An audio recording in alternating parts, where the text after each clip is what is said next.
Hey everybody, Pastor Hans here. Hey, this week on the Daily Dose, we're doing something unique. If you're tuning in for the first time this week, we're doing something kind of different. We're pausing from our normal routine to use each of the days of the Daily Dose this week to talk about the strategic priorities our church leadership, our church council have set for the coming years ahead.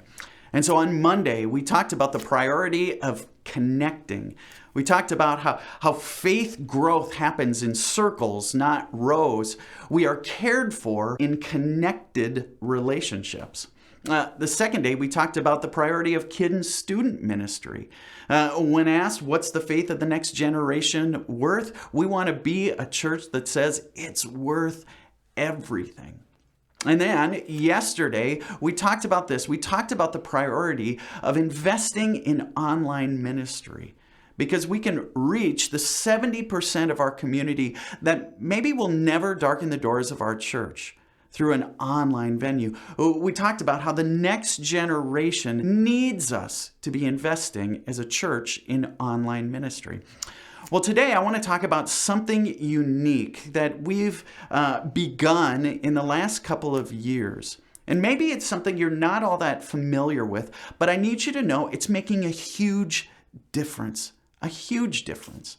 Our fourth priority, strategic priority as a church, is that we are going to make investments in our partner network. Now, you might be going, what is this all about? Over the last couple of years, we've developed relationships with churches that have come to us and said, hey, we don't know what way to turn.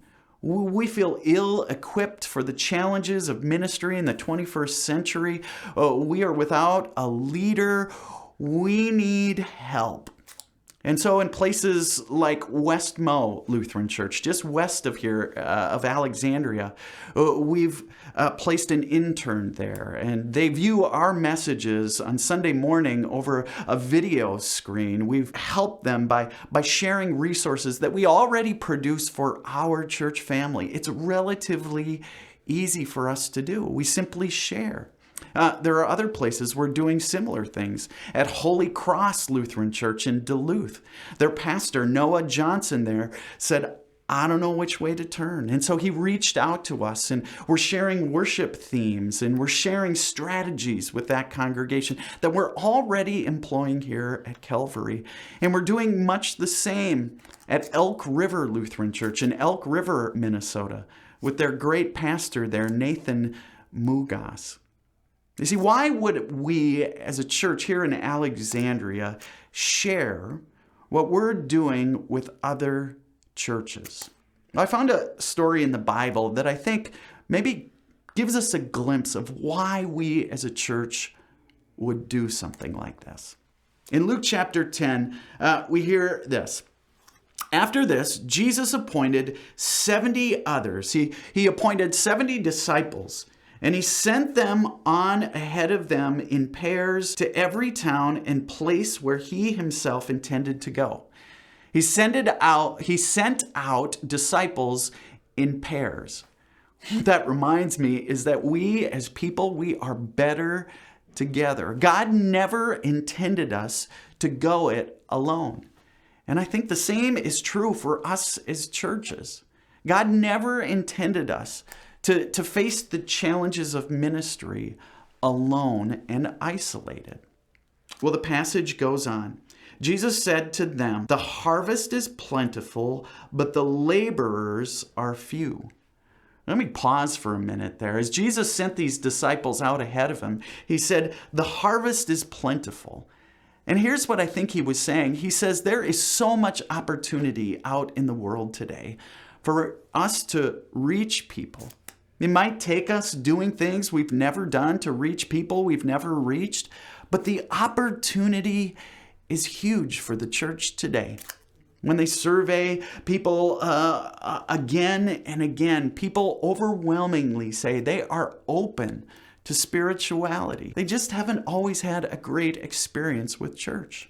The harvest, the potential harvest is plentiful, Jesus says.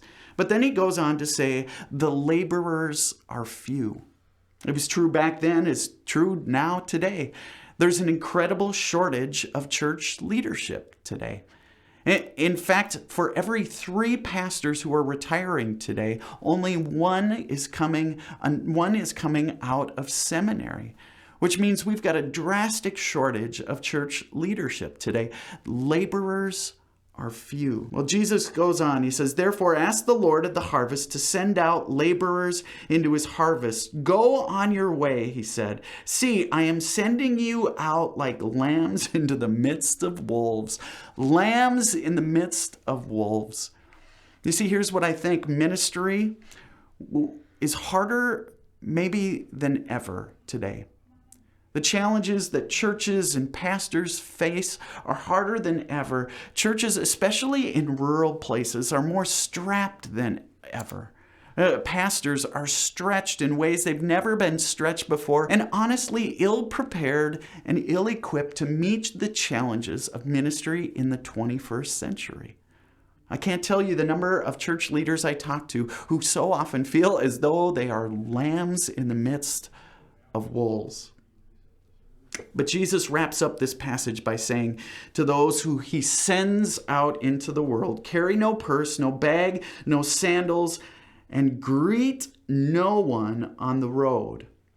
And in Luke chapter 10, verse 5, he says, whatever house you enter, first say, peace to this house. Folks, what we want to do as a church through our partner network, our relationships with other churches, is bring a sort of peace in the midst of all kinds of fear, all kinds of anxiety, all kinds of worries that exist in far too many churches.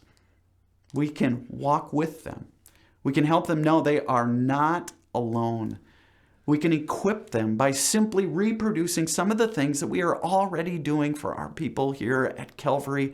And lastly, we can empower them to be the church that God is calling them to be. You see, Jesus sent out those disciples 2 by 2. And just the same, I think God didn't create us as churches to go it alone. And so we get to bless others as we have been blessed through this thing called the Calvary Partner Network. If you want more information about it, we've created a website. It's called calvarypartners.org. You can head out there and see all kinds of resources we're offering churches. You can also go out to our YouTube site where we have all kinds of training videos we're putting together for church leaders. Folks, thanks so much for tuning in to the Daily Dose today. And make sure you tune in tomorrow as we offer up our 5th strategic priority as a church, and that is community. Community. We want to be a church that whether people believe what we believe or not, that the people in our community will believe in who we are for and what we're doing in this community. Hey folks, so thankful you've tuned in. Would love if you'd share this with somebody who maybe needs to hear a little bit about what we're doing here at Calvary. Thanks so much for tuning in. Have a good one.